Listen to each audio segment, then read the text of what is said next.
Welcome to the program, friend. Thanksgiving 2014. Happy Thanksgiving to you and to those that you love. God bless you. This is a show that we recorded earlier, but it was worth running again.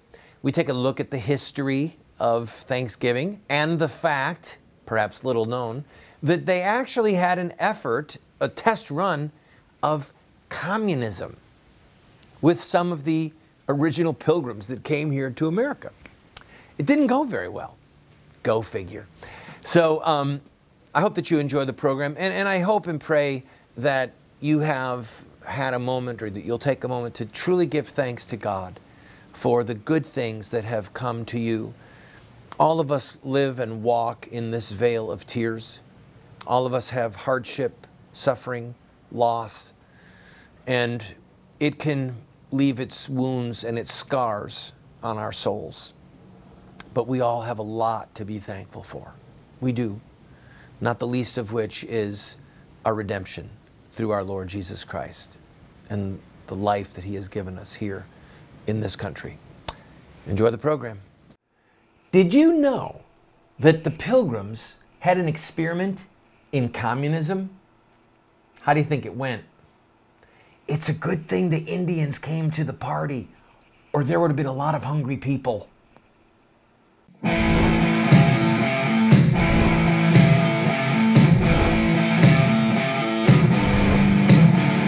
Those who forsake the law praise the wicked. Those who uphold the law resist them. Welcome to the Voice of Resistance. Here's your host, Randall Terry.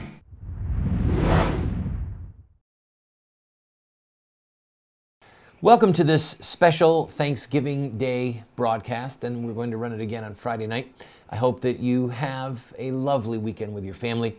We are broadcasting from our temporary studios in Memphis, Tennessee. We are here because one of our sons, Michael Winston Theodore Terry, is being treated for acute lymphoblastic lymphoma, which is a blood-borne cancer. He is being treated at St. Jude Children's Research Hospital, and I ask you to please continue to pray for him and for his healing and for my family and our staff as we try and get settled here for his care. All right, I've learned some really disturbing things in my research for this show. For example, pumpkin pie, it's not American. The turkey was barely even a part of the feast. I mean, these big 20-pound turkeys that you can buy in the store, a big turkey in those days was 8 pounds. So what they were eating was venison. They were eating a lot of seafood. They didn't have any apple pie. They did not even have pies at the first Thanksgiving Day feast because they'd run out of sugar. This is an outrage. All right, I all kidding aside, Macy's Day, family feasts, it's all fun, football games. Most of us look forward to it. Some of us, it can be a little bit painful because of the loss of loved ones or family crises, but overall it can be a blessed holiday. I'm going to talk to you about the history behind Thanksgiving because it's so critical, and the lessons that we can learn, good and bad, that we can apply to ourselves today. For example, obviously they celebrated Thanksgiving, but what led up to it? And what lessons can we learn from what led up to it? The separatists, as they were called, were Christians in England that did not want to be forced to participate in the life of the Church of England. They separated themselves. They wanted the Bible to be the centerpiece of their worship, not creeds, not bishops, and they were fiercely persecuted because of this. They went to Holland. A couple hundred of them went to Holland to escape the persecution and to try and develop a community there. Well, the ones that were there, many of them began to be worried because of the influence of the Dutch on their children. Their children started to lose their faith. Their children started to become secularized and worldly. And this greatly disturbed the moms and dads who the centerpiece of their life was their faith. So they came back to England and got permission from King James, the King James of the King James Bible, to come here. to America to start a colony. 2 ships started, the Mayflower and the Speedwell. The Speedwell started to leak almost immediately, so they had to go back to England. They took the passengers on board, and most record that 102 people set sail for the New World. It was a horrible voyage because they sailed during the fiercest times of storms because they had the delay. And when they got here, it was too late in the season for them to actually establish a colony, so they had to spend the winter on the boat. By the time spring came, half of the people who left England were dead. They were dead, literally. I want to point 2 things out.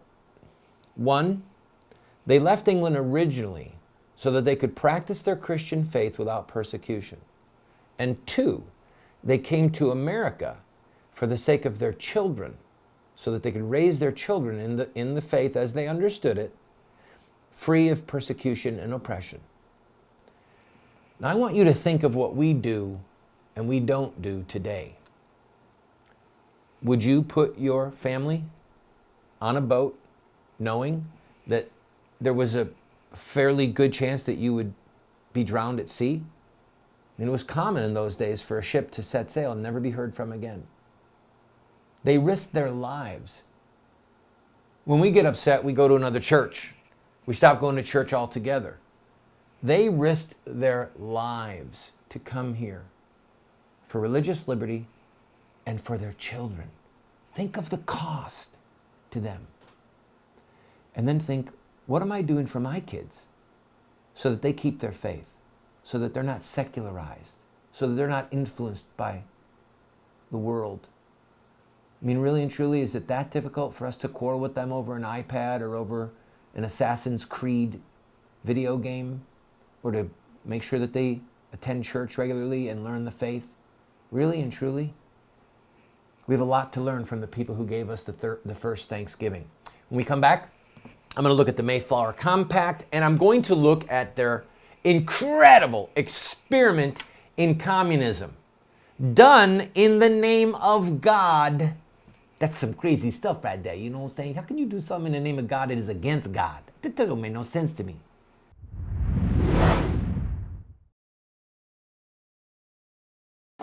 Hey, everyone's been asking me, when's Unstoppable coming out on DVD? Well, it's here. And I have created my own deluxe signature version of Unstoppable that contains not only the movie, but over 5 hours of additional curriculum and study guides for your family. It's perfect for your homeschool, educational facility, small group Bible study, and family devotions. And I'm going to share with you some of the spiritual warfare that surrounded the release of this film. This box set also includes extended scenes, new music videos, the inside scoop on the whole Facebook controversy. So what are you waiting for? I made this special version with my family in mind, and I know your family will be blessed by it too. Unstoppable 2.0 Deluxe Signature Version, available only here at KurtCameron.com. I can't wait for you to experience what's inside.